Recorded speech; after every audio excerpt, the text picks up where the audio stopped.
सलमान खान को पहले ही Y+ security मिली हुई है। यह तस्वीर आप देख रहे हैं सलमान खान की, यह लॉरेंस। बाबा सिद्दीकी के मर्डर के बाद सलमान की सुरक्षा बढ़ा दी गई, सिक्योरिटी टाइट है। सलमान के मुंबई वाले घर पर तगड़ी सिक्योरिटी लगाई गई है। इस वक्त गैलेक्सी अपार्टमेंट के बाहर भारी बैरिकेडिंग कर दी गई है। पुलिस की कई खास टीमों को सुरक्षा में लगाया गया है और किसी गाड़ी को सलमान के घर के पास रुकने नहीं दिया जा रहा है। सलमान की जो प्राइवेट सिक्योरिटी है, निजी सुरक्षा के लोग भी इस वक्त चौकन्ने हैं। वैसे सलमान को पहले से Y+ सिक्योरिटी मिली हुई है और अब उनकी सुरक्षा को और ज्यादा बढ़ा दिया गया है। सलमान के घर वालों ने भी लोगों से अपील की है, सलमान के घर वालों ने जानने वालों से अपील की है। सलमान से मिलने वालों को मना किया गया है कि कृपया घर ना आए, फिलहाल कुछ है, कहा है कुछ दिन सलमान खान से ना मिले। पुलिस ने सलमान को बाहर ना निकलने की भी हिदायत दी है और लेकिन दोस्तों को गोली लगने की खबर से सलमान को झकझोर दिया है। बाबा सिद्दीकी को गोली जैसे ही लगी, सलमान खान और बाबा सिद्दीकी बहुत गहरे दोस्त थे। बाबा की हर इफ्तार पार्टी में सलमान खान अपने परिवार के साथ पहुंचते थे। उनके बेटे ज़ीशान सिद्दीकी के साथ भी सलमान की खास दोस्ती थी। गोली लगने की खबर मिली तो सलमान रात 2 बजे अस्पताल पहुंचे हैं और कड़ी सुरक्षा में आज दोपहर फिर बाबा सिद्दीकी के घर पहुंचे थे। बाबा सिद्दीकी के परिवार से मिले, उन्हें सांत्वना दी सलमान खान ने। क्यों, अब आपको बताऊं, सलमान खान टारगेट पर थे, लेकिन ये तस्वीर देख रहे हैं बाबा सिद्दीकी और सलमान खान की। अब इससे आपको अंदाजा होगा दोनों में कैसी यारी थी। हत्या किसकी हो गई? बाबा सिद्दीकी की। बाबा सिद्दीकी मंत्री भी रहे हैं, विधायक भी रहे हैं, अभी उनके सुपुत्र हैं विधायक। लेकिन बाबा की हत्या के बाद देखिए कौन कौन पहुंचा उनके घर।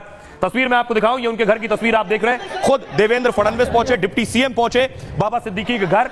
देवेंद्र फडणवीस के अलावा अजित पवार खुद पहुंचे हैं, संजय दत्त बीती रात पहुंचे उनके घर जैसे ही जानकारी मिली। संजय दत्त के अलावा सलमान खान को आप देख रहे हैं, सलमान खान पहुंचे, नवाब मलिक भी पहुंचे, शिल्पा शेट्टी रात को ही पहुंची मिलने के लिए। ये सारे सितारे पहुंचे उनके घर पर। अब आपको बताऊं कि बाबा सिद्दीकी का मर्डर कैसे हुआ, क्या स्थिति थी उस वक्त। बाबा सिद्दीकी अपने ऑफिस से निकलकर गाड़ी में बैठने वाले थे।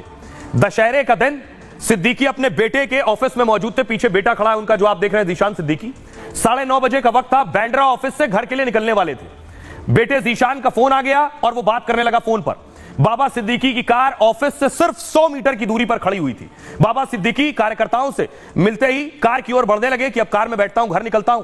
कुछ लोग आए उनके पास और उन्होंने कहा हमारे साथ आप दशहरा नहीं मनाएंगे। तो बाबा सिद्दीकी आगे आए, समर्थकों के साथ पटाखे जलाने लगे और तभी एक जोरदार पटाखा फूटा और भारी हंगामा मच गया। लोगों को लगा किसी ने बम फोड़ दिया है।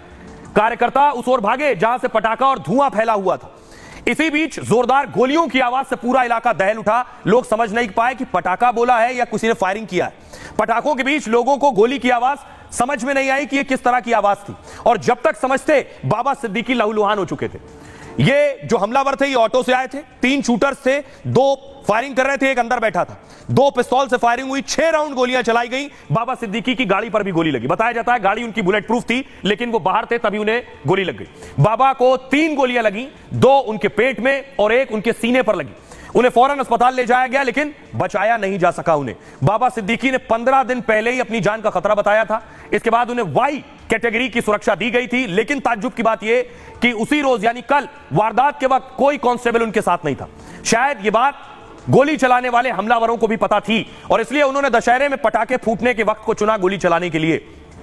अब आपको सुनवाता हूं, वहां जो चश्मदीद मौजूद थे उन्हें सुनिए वो क्या कह रहे हैं। पंडाल की हमारी जो मूर्ति विसर्जन के लिए हम लोग निकल रहे थे तो वहाँ पर जो है सारी भीड़ वहीं पे थी। यहाँ खाली था पूरा, यहाँ पे कुछ भी नहीं था, अंधेरा था यहाँ। तो वहाँ पे क्या हुआ कि वहाँ से कुछ लोगों ने फिर यहाँ पे सब भगदड़ मच गई। तो ये हुआ कि फायरिंग हो गई, तो सारा गाजे बाजे जो हम लोग सब नाच गा रहे थे सब भागना शुरू कर दिए। हाँ, यहाँ से भगदड़ मच गया, गोली की आवाज़ सुनी तो सब भागने लग गए अपने अपने बच्चों को लेके, जो परिवार के साथ आए थे देखने दुर्गा जी को, सब भागना। बाबा सिद्दीकी जी जो रेंज रोवर गाड़ी थी वो स्पॉट पे खड़ी थी, तो अचानक ही वो गाड़ी के पास में से धुआं निकला। तो हम गए देखे तो बाबा सिद्दीकी जी नीचे गिरे पड़े थे। तो हम लोग उनके ड्राइवर ने मतलब कुछ चिल्लाने की आवाज़ की, तो हम लोग अपना प्रोग्राम छोड़ के उधर गए। तो प्लस जो अपने बच्चे लोग हैं उन्होंने उठा के बाबा सिद्दीकी जी को रेंज रोवर गाड़ी में पीछे डाले और हॉस्पिटल में ड्राइवर को बोले गाड़ी फटाफट निकालो। मतलब जब गोली लगने के बाद में मतलब उनका शरीर हैवी हो चुका। हम लोग 3-4 दिन मिल के वो पीछे सीट पे सुला के हॉस्पिटल भेजे थे।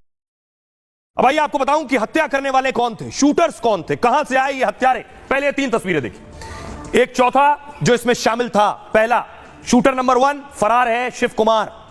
दूसरा शूटर गिरफ्तार हो गया है धर्मराज कश्यप।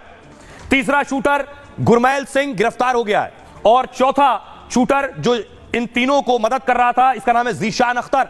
जो अभी फरार बताया जा रहा है। दूसरी तस्वीर दिखाऊं जिनकी गिरफ्तारी हुई है, ये देख रहे हैं आप, इन्हें कोर्ट में पेश किया गया है। कोर्ट ने रिमांड में भेज दिया है। जो 2 शूटर गिरफ्तार हुए, पुलिस ने इन्हें फौरन कोर्ट में पेश किया। मुंह पर देखिए काला कपड़ा डाले हुए ये शूटर, और पुलिस इन्हें गाड़ी में बैठा रही है। कोर्ट में पेशी के दौरान इन्हें रिमांड पर भेजा गया। पुलिस अब पूछताछ करेगी, लेकिन ये शूटर बहुत छोटे घरों से आते हैं, गरीब परिवारों से आते हैं, अलग अलग छोटे शहरों से आते हैं। ये देखिए, ये हरियाणा कैथल का शूटर है गुरमेल।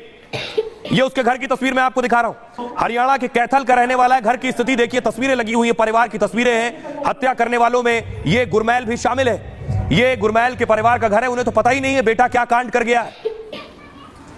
अगली तस्वीर देखिए जरा। दूसरा शूटर शिव कुमार उत्तर प्रदेश का है। बहराइच में उसके घर की हालत देखिए जरा। ये आप देख रहे हैं शिव कुमार के घर की तस्वीरें मैं आपको दिखा रहा हूं। बहराइच का रहने वाला है ये शिव कुमार, जिसने बाबा सिद्दीकी पर गोली चलाई। घर की हालत देखिए। शिव कुमार के परिवार को लग रहा था बेटा कमाने गया है, लेकिन बेटा तो शूटर बन गया है। अब इन शूटर्स के बारे में आपको जानकारी दूं, ये कौन है, इनके परिवार का रो रो कर बुरा हाल है। देखिए जरा। सबसे पहला शूटर, इसका नाम है धर्मराज। धर्मराज कश्यप उत्तर प्रदेश के बहराइच का रहने वाला है। भाइयों में सबसे छोटा, बाकी भाई भी इसके साथ मदद करते हैं। पिता बीमार है और आंखों से देख भी नहीं पाते हैं। पुणे में धर्मराज कबाड़ की दुकान में काम करता था। धर्मराज को मुंबई पुलिस ने गिरफ्तार कर लिया है। और अगला नाम आ गया देखिए शिवा का। धर्मराज के घर से, इसके ये बहराइच रहता है, इसके घर से 50 मीटर की दूर पर ही रहता है शिवा, बहराइच में। 5-6 साल पहले से पुणे में कबाड़ की दुकान में काम करता था शिवा। आरोपी का पूरा नाम है शिव कुमार गौतम उर्फ शिवा। कुछ महीने पहले ही शिवा ने धर्मराज को पुणे बुलाया, यानी शिवा ने इस सफेद शर्ट वाले को पुणे बुलाया। मार्च के महीने में धर्मराज और शिव कुमार मुंबई गए। बाबा सिद्दीकी की हत्या के बाद से शिवा फरार है इस वक्त। धर्मराज पकड़ लिया गया। तीसरा नाम देखिए गुरमेल। सुपारी देने वाले ने धर्मराज शिवा से मिलवाया था गुरमेल को। गुरमेल हरियाणा के कैथल जिले का रहने वाला है और 3-4 महीने पहले परिवार ने इसे बेदखल कर दिया था। 2019 में दोस्त के भाई की हत्या में जेल गया था। दोस्त के भाई को बर्फ के सुए से 52 बार वार किया था और उसकी हत्या कर दी थी।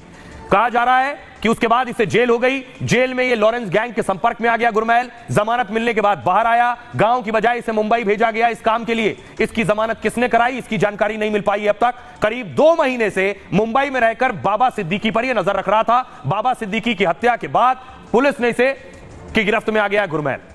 अब है चौथा शख्स, जिसका नाम है जीशान अख्तर। तस्वीर आप देख रहे हैं। शक है कि जीशान अख्तर ने शूटर्स के रहने का इंतजाम कराया, यानी इन तीनों के रहने का इंतजाम जीशान अख्तर ने कराया। जांच हो रही है क्या शूटर्स को जीशान ने ही गाइड किया।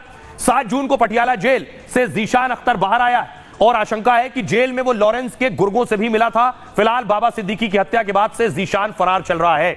यह है इनकी स्टोरी।